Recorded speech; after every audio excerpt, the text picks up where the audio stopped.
Hello नमस्कार दोस्तों, आप लोगों का अपना यूट्यूब चैनल रोजगार 7590 में स्वागत है। आज आप लोगों को बताने वाले हैं जितने भी सीसीए छात्र हैं उनको एएलपी में यानी असिस्टेंट लोको पायलट में विशेष छूट मिलने वाली है। तो आप लोगों को इसके बारे में पूरी जानकारी देने वाले हैं कि क्या अप्रेंटिस छात्रों को बेनिफिट मिलने वाला है लोको पायलट की भर्ती में। तो जितने लोग चैनल पर पहली बार आए होंगे चैनल को सब्सक्राइब कर लीजिएगा, वीडियो को लाइक शेयर कर दीजिएगा। रेलवे से जुड़ी सभी जानकारी यहाँ पर आपको देखने को मिलती रहती है। तो जैसे कि आप लोगों ने थंबनेल में भी देख लिया होगा साथियों कि खुशखबरी आ गई।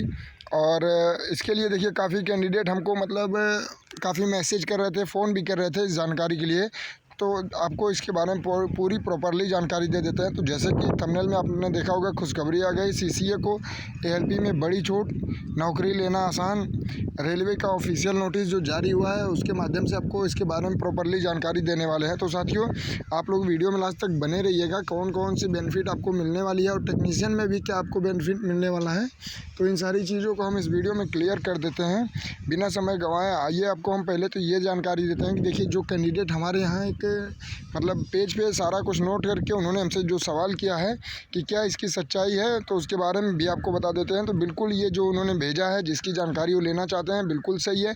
जैसे कि देखिए रेलवे अप्रेंटिस छात्रों के लिए बहुत महत्वपूर्ण है, सीसीए को मिलेगा बड़ा फ़ायदा है। जैसे ग्रुप डी में उन्होंने पूछा है कि ग्रुप डी में 20% आरक्षण और 1/3 का वेटेज मिलता है। तो ये बिल्कुल सही है कि हाँ बिल्कुल ग्रुप डी में 20% आपको रिजर्वेशन मिलता है और 1/3 जो एनएसी का होता है उसका आपको यहाँ पे वेटेज दिया जाता है। फिर उन्होंने देखिए दूसरे नंबर पे जो पूछा है एएलपी के लिए, तो एएलपी में भी 5 वर्ष की जो आयु में छूट होती है, एज में अगर आप रेलवे से अप्रेंटिस किए हैं तो आपकी जो 5 साल की एज में छूट मिल जाएगी।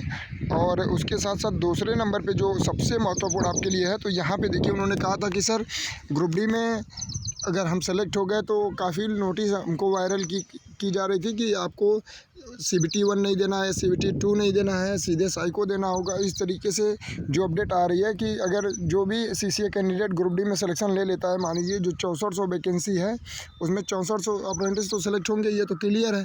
तो क्या वो जब एएलपी टेक्नीशियन में जाएंगे तो क्या उनको फ़ायदा मिलने वाला है, इससे काफ़ी लोग चर्चा कर रहे थे। तो उन्होंने जो पूछा, देखिए यहाँ पे 5 साल की छूट तो आपको एज में मिल ही रही है, लेकिन जब दूसरे नंबर पे आएंगे तो ग्रुप डी में नौकरी के बाद जीडीसी एलडीसी में विशेष लाभ मिलेगा। उनको ये चीज़ें पता थी, लेकिन उनको ये चीज़ें पता नहीं हो पा रही थी कि सर क्या इसकी सच्चाई है। तो आपको बता दें कि देखिए जैसे ही आप जीडीसी में आप एग्ज़ाम देते हैं, ग्रुप डी ज्वाइन करने के बाद एएलपी टेक्नीशियन का अपने पद को बदलने के लिए जीडीसी का डिपार्टमेंटल एग्ज़ाम, तो वहाँ पे आपको बिल्कुल अगर आप एएलपी में देखिए एएलपी में अगर सीसीए कैंडिडेट हैं, ग्रुप डी में ज्वाइनिंग कर चुके हैं, जीडीसी के थ्रू एएलपी का एग्ज़ाम दे रहे हैं, अगर CBT 1 आप क्लियर कर लिए, ठीक है, और CBT 2 एएलपी का जो आपका CBT 2 होता है, ठीक है, एएलपी में अगर CBT 2 में अगर आप रिजेक्ट हो जाते हैं, फेल हो जाते हैं, तो अगली बार जब आप जीडीसी का एग्ज़ाम देंगे तो उसमें CBT 1 आपको नहीं देना होगा, डायरेक्ट जिसमें आप फेल हुए हैं डायरेक्ट उसी को देना होता है। और ये देखिए CBT 1 में ये पास थे, CBT 2 में अगर ये फेल हो गए तो इनको अगली बार CBT 1 नहीं देना होगा, CBT 2 देना होगा, फिर उसके बाद साइको देना होगा, ठीक है। अगर यही उनका क्वेश्चन था कि सर अगर मान लीजिए CBT 2 भी एएलपी का पास कर लेते हैं, मान लीजिए एएलपी का अगर CBT 2 भी पास कर लिए, अगर साइको में छट गए, ठीक है, अगर साइको में छट गए तो क्या हमको CBT 1 CBT 2 नहीं देना होगा? कब तक नहीं देना होगा? तो आपको बता दें कि 3 साल तक ये आपकी लिमिट रहती है। अगर आप CBT 1 पास कर गए, CBT 2 पास कर गए, अगर साइको में आप किसी कारणवश चूक जाते हैं, अगर आपका सिलेक्शन नहीं हो पाता है, तो आपको CBT 1 CBT 2 अगली बार नहीं देना होगा, डायरेक्ट CBT एग्ज़ाम देना ही नहीं होगा, सीधे आपका साइको होगा। साइको आप क्लियर करते हैं और ये 3 साल तक के लिए आपका वैलिड रहेगा।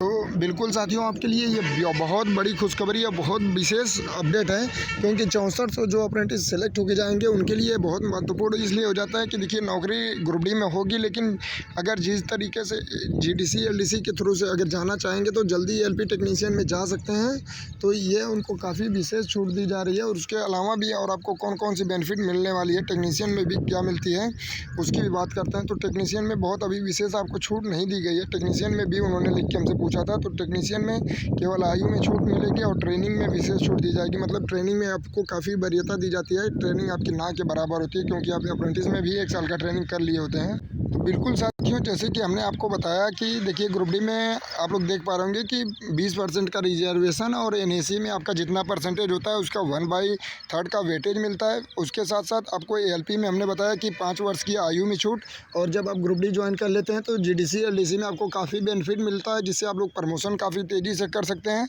और उसके बाद जब आप एएलपी में आएंगे तो उसमें आयु की छूट और ट्रेनिंग में विशेष छूट, ये आपको फ़ायदा देखने को मिलता है। तो आप लोग ये जो जानकारी थी, काफ़ी लोगों का कमेंट आ रहा था कि सर क्या ये सही है, तो बिल्कुल भी सही है। और उसके साथ साथ आपको एक चीज़ें और भी बतानी थी कि देखिए ये इसके लिए हमने प्रॉपरली इसके बहुत पहले 2-4 महीने पहले हमने इसकी वीडियो डाल दिया था। इसमें जानकारी जैसे ही रेलवे की तरफ से जानकारी आई थी ऑफिशियल, तो हमने इसकी जानकारी प्रॉपरली आपको पहुँचा दिया था। लेकिन जो कैंडिडेट नहीं देख पाए थे, किसी के माध्यम से उनको जानकारी मिली, तो उनके मन में डाउट था कि सर इतना बेनिफिट मिलने वाला है कि सीधे CBT 1 अगर पास हो गए, CBT 2 में फेल हो गए तो CBT 1 देना ही नहीं पड़ेगा 3 साल तक। तो काफ़ी वो परेशान थे, काफ़ी फ़ोन मैसेज कर रहे थे, काफ़ी उनके साथी फ़ोन मैसेज कर रहे थे।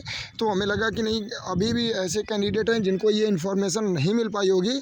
तो एक वीडियो के माध्यम से काफ़ी हज़ारों की संख्या में जो अप्रेंटिस होंगे जिनकी समस्या इस तरीके से बनी होगी, जिनको ये चीज़ें जानकारी नहीं होगी, तो ये जो 6400 सेलेक्ट होकर जाएंगे तो उनको इतनी बेनिफिट मिलने वाली है।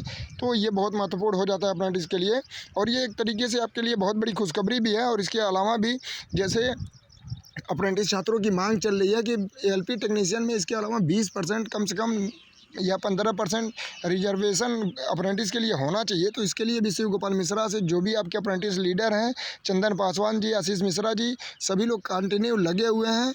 आप लोगों का बस सपोर्ट चाहिए। देखिए वो लोग आपके हित में पूरा मतलब मेहनत कर रहे हैं, तो आप लोग बिल्कुल उनका सपोर्ट करें, उनका मनोबल बना के रखें कि जो भी वो कदम उठा रहे हैं तो आपके बेनिफिट के लिए ही कर रहे हैं।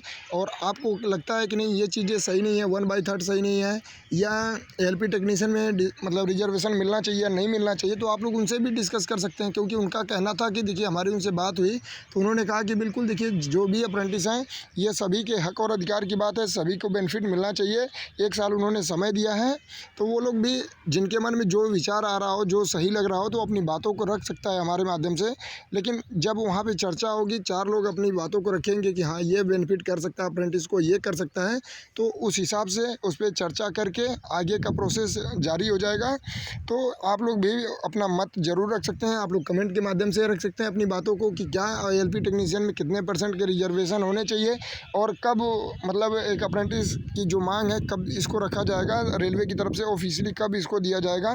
तो शिव गोपाल मिश्रा जो हैं, एक ही मतलब हम लोगों का सपोर्ट है कि जो अपने माध्यम से डायरेक्ट तो नहीं रेलवे से बात कर सकते, तो AIRF जो है, All India Railway Men's Federation, उन्हीं के माध्यम से हम लोग अपनी समस्याओं को, अपनी बातों को पहुंचाते हैं। जो भी अप्रेंटिस की समस्या होती है तो वही एक आखिरी उम्मीद बने रहते हैं। तो उन्हीं के माध्यम से हम लोग उम्मीद करके रखें कि एलपी टेक्नीशियन में भी कुछ रिजर्वेशन देखने को मिले, और उसके लिए कंटिन्यू प्रॉपरली सभी लोग लगे हुए हैं, काफ़ी मेहनत कर रहे हैं इस पर।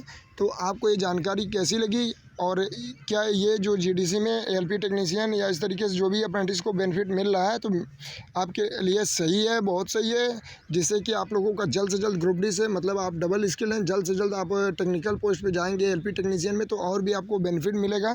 तो जितने भी साथी इस वीडियो को देख रहे हैं, आप सभी ITI अप्रेंटिस ग्रुप में शेयर कर दीजिएगा, ताकि और भी लोग, जो लोगों को जानकारी नहीं मिल पाई थी, उनको भी जानकारी मिल पाए। और आप लोग तैयारी में कंटिन्यू लगे रहिएगा, क्योंकि देखिए एग्ज़ाम आपके ग्रुप डी के जल्द से जल्द होने वाले हैं। और बिना किसी पेड प्रमोशन के डिस्क्रिप्शन में हम काफ़ी जो महत्वपूर्ण ग्रुप डी के बुक हैं, प्रैक्टिस सेट हैं, उसको हमने लगा दिया है, आप लोग वहाँ से ले सकते हैं। और ऑनलाइन ऑफलाइन जैसे चाहेंगे आप ले सकते हैं, काफ़ी कम प्राइस में बुक हैं। और अच्छे से तैयारी करिए, क्योंकि समय अब की बार कम है। अब की बार कोर्ट केस नहीं है कि आपका 10 महीने बाद ही एग्ज़ाम होगा, आपकी जल्द से जल्द एग्ज़ाम कराएगा रेलवे। तो आप लोग कंटिन्यू तैयारी में भी लगे रहिए, और जो भी आपकी समस्या रहती है तो आप प्यारा सा कमेंट कर दिया करें, ज़रूर आपको उस टॉपिक पे वीडियो और पूरी फुल इन्फॉर्मेशन के साथ मिल जाएगी। धन्यवाद साथियों।